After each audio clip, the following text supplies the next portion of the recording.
Do you hear that? Do you hear those alarm sounds? Breaking news.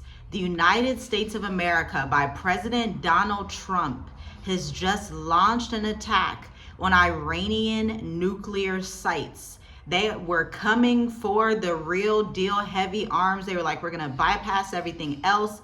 They were stealthy in the night. Let me break this down to you, okay? Because there's so much information and you definitely want to listen to the end of this video because this is literally becoming a life and death scenario for those of us that live on Earth, okay? That's everybody. So I have my notes here.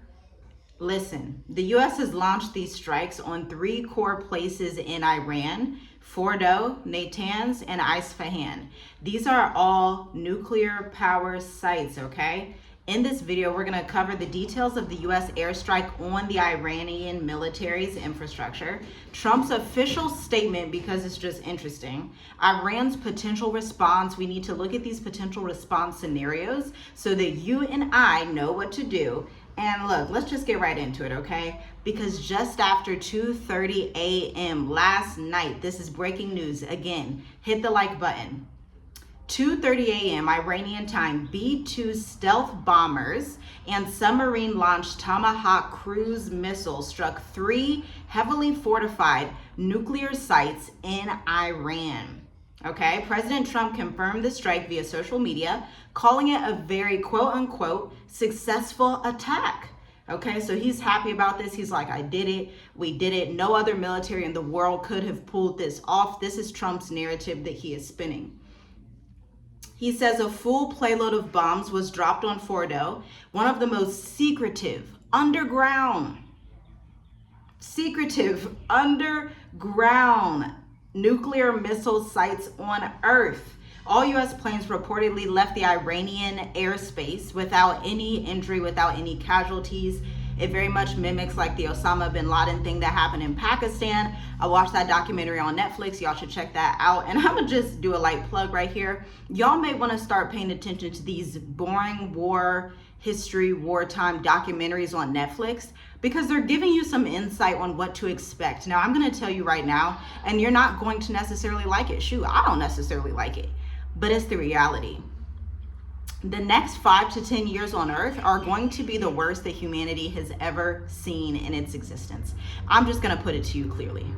The next 5 to 10 years on Earth are going to be the worst. And this aligns with Bible prophecy because even the scriptures tell us that 2/3 of the earth will perish, meaning 67% of the world. Okay, it actually says 2/3 of the Israelites won't make it, then 1/3 of the total earth will perish. Okay, that's Bible, that's scriptures. Look it up for yourself to back it up because prophecy is coming to pass and you get to decide, am I going to be strong enough and get on the side with the prophecy and understand what's going on and kind of put my backpack on and be ready to, travel and be a nomad and understand the times and the seasons of what's happening? Or are you going to be in doubt and say, this is fear mongering, this is too fearful?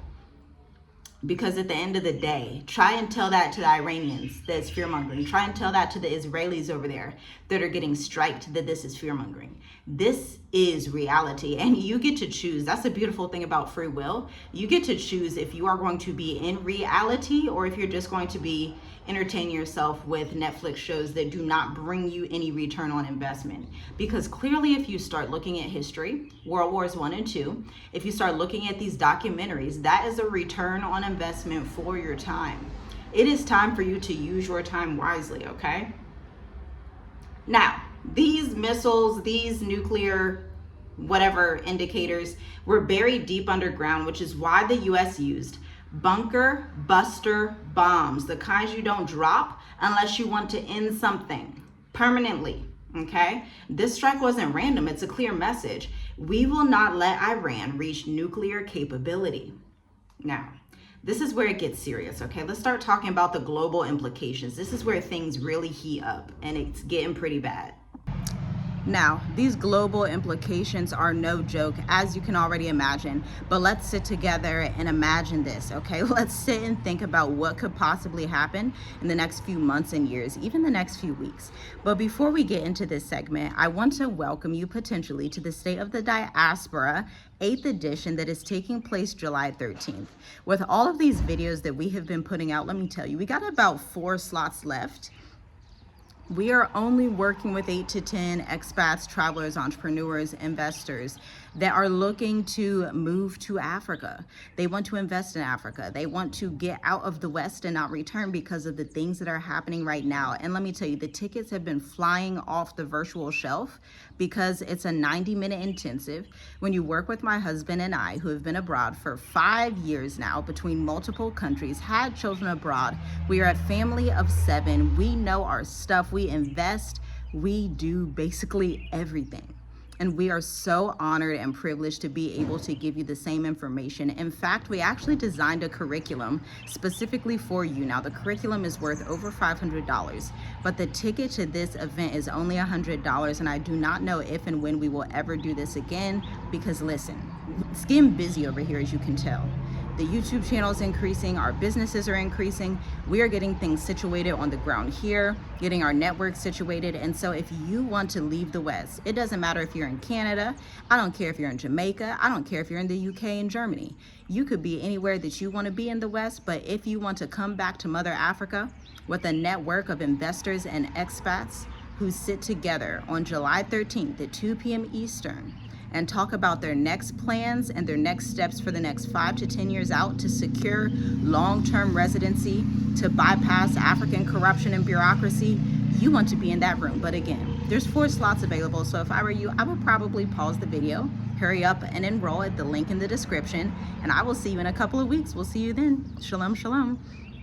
Now, back to the global implications, okay? Somebody leave a comment. Let me know, which country do you think? Because let's put this into perspective. The US, what the US just did is they basically put out a war strike against Iran, okay? AI is actually playing around with the propaganda right now and saying, oh, it's not a war. No, Iran has said itself, that is an act of war. So it doesn't really matter how the US and Western powers want to spin it. Iran is seeing it and perceiving it as an act of war. This is the same country that has the American flag burning, the women and the men up in the streets burning the American flag, right?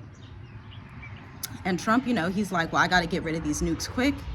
But Iran said that they had already moved their nukes before then and that their nukes are safe. But I would like to also question, like, let's say that he got rid of the nukes or whatever. He bombed them, whatever, that they can't access them.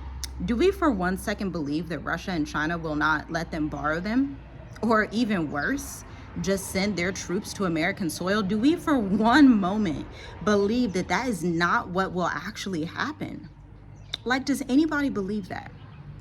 So I want to know, who do you think is going to be the second country to get involved after the US has gotten involved? Because I'm telling you right now, things will not go back to normal. My husband and I were just speaking about it this morning while making our coffee. Oh my gosh, he said it's never going to go back. He said, this is a time in history, things will never be normal again. My husband said, this is worse than C-19.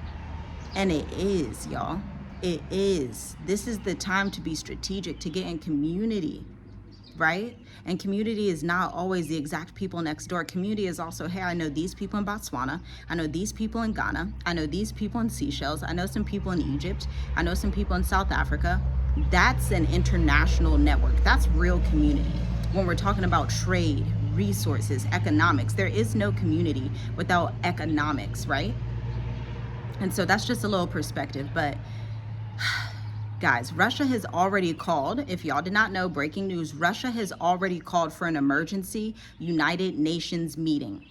I believe China is probably going to pretend to be neutral, but just as America did that stealth thing, this tells those other countries, okay, they're ready for the war. So we're going to get ready too. We're going to go stealth too. And Iran has already said in statements, this is why I urge you guys to pay attention to the news. I'm not saying watch it 24 hours a day. Just take 1 hour, 30 minutes. If you could just use 30 minutes of your time to understand geopolitics and the real threats that are happening to Western societies right now. And you know which Western society I'm talking about, because Iran just said, okay, they had just put out a statement and said that they are game to send any type of missiles, bombs, whatever to the US. They said that they are ready to do that. They are game because these are war times. That's what they said. Don't believe me? Check it out on WION WION. That's what the Iranian government said. And so this is a great time for you to be in reality. This is a great time for you to understand what's happening and to choose this day what side of history you'll be on. Because for us expats and travelers who are already out of the West, we are like, wow, this is the best decision that I could have made ever in my life, to be in an economy where people work together, to be in an economy that's neutral, to be somewhere where people are just regular humans, right? For those of us who live outside of the West, again, this matters so much because payment systems, think the SWIFT system, resources, if you're investing in silver and gold, XRP, crypto, remote work, your business, your marketing channels, all of these, the internet, the energy, all of these are dependent on who the dominant world superpower is. And so on this channel, Journey With Us, hit subscribe because we will continue to cover these topics as believers in the Bible. We rarely see people who believe in the Bible that are willing to meet these practical topics, that are willing to see these prophecies come to pass, that are willing to talk about it, with the exception of like Ron Dalton, right? We rarely see people that are willing to see the Bible in a more practical lens and stop over spiritualizing everything. But if you are a believer that believes in seeing the practicality in what the Most High is doing, then you should subscribe. You're in good company. Shalom, shalom. Because we are going to continue to talk about these difficult topics. We are going to continue to move from milk to meat, because there are those of us that are being sent as the Danielles, as the Josephs, that are very diplomatic, very straightforward, very blunt, many times also, because it's time for that. This is not BET. This is not Black Education News Television. This is Journey With Us Media, where we share the real deal on how this impacts Africa and its diaspora. Now, here in Africa, things are going to shake up a little, but not as much, obviously, because the African continent is filled with resources. You know, you just have food basically dripping off the trees everywhere, right? Like my husband and I were talking, even here in Mauritius, you just have such a fertile land where just food is all over the place. They have the markets, they have the herbs you need, they have everything you need, natural remedies, all the stuff that people really store up for in the States. But listen, if you are a traveling entrepreneur, this is your time to understand the signs of the times. Watch what's going on. I have another call to action for you. If you are a business owner seeing what's happening and you're like, how can I run a business in the midst of chaos? I'm gonna leave a blog for you down below on our marketing website, because the last time a similar chaos happened in the world was 2020. Our business exploded because we were using empathy-driven narratives, and we're doing the same thing with the group of consultants that we work with for our business, and then give that information to our inner people that are in Black Educators Amplified or are about to sign up for Cohort 7, okay? There are things that us business owners are putting in place to make sure that our businesses stay open and that they can serve people all over the world. I mean, we're getting these things ready right now where it's like, okay, let's open this up, not just North America. Let's open this up and be available to people that are based in Dubai. Let's be available to people that are based in Australia, obviously South Africa, Ghana. Ghana's gonna quickly become a powerhouse. Potentially one day Burkina Faso. Like, let's open this up and let's network and let's have trade and economics. This is true unity. There is no nation, there is no unity without economic unity. Without economic unity, you have nothing, because faith without works is dead. So if you have faith, but you don't have economic unity, it's dead, essentially. Faith without works is dead, especially when we're looking at the African continent. The serious people, the heavy players, they are going to put their money where their mouth is, because your resources, whether it's money, gold, silver, whatever it is, your resources tell us what you believe in. They tell us your measure of faith, right? So it's not the time to go on cruises. It's not the time to just vacation around. This is the time to build your business, build your investments, buy gold, invest in gold, learn about crypto. My husband teaches on it all the time. You should subscribe to members only if you want to see behind the scenes live trade sessions where he is trading. This is the time where we talk about these serious topics. If you are looking to get entertained, you came to the wrong channel. If you're looking for the gossip network, this is not the channel for it. This is the channel for the end times warriors that are ready to stand up in their callings and be the Danielles and Josephs of the society that's coming. Lastly, you remember the 36 country travel ban to America, hitting a lot of African countries, Caribbean countries, Middle Eastern countries. Listen. This is a good time to be aware of these changes, these travel updates. Like, comment, share, and subscribe to stay updated. Because as these visa situations change, you're gonna want to know who is actually gonna accept that blue passport. Because I'm telling you right now, these nations are gonna start looking at that blue passport and saying, we don't really want y'all here all like that. If you don't go to the right nation, you're gonna find yourself in a lot of trouble, okay? Remember, in World War III, these are life and death scenarios, and I'm not saying that for shock effect. We can clearly see that there are people dying in this world because of these wars. So it is a life and death scenario, but I'm not here to tell you what to think or what to believe. I am here to make you aware because I do not want you to be caught by this blindsided. I care about you, I see you, and I don't want you to be caught blindsided. We're not caught blindsided, so it is our responsibility to also disseminate and share this information with you as we digest it and analyze it and understand what's happening. Because again, we are a large family that's getting things ready for our children's children, and we would like to share that same information with you. Shalom, shalom. I'll see you in the next video. Share this with someone who needs to know about this breaking news, even if it makes them a little bit upset.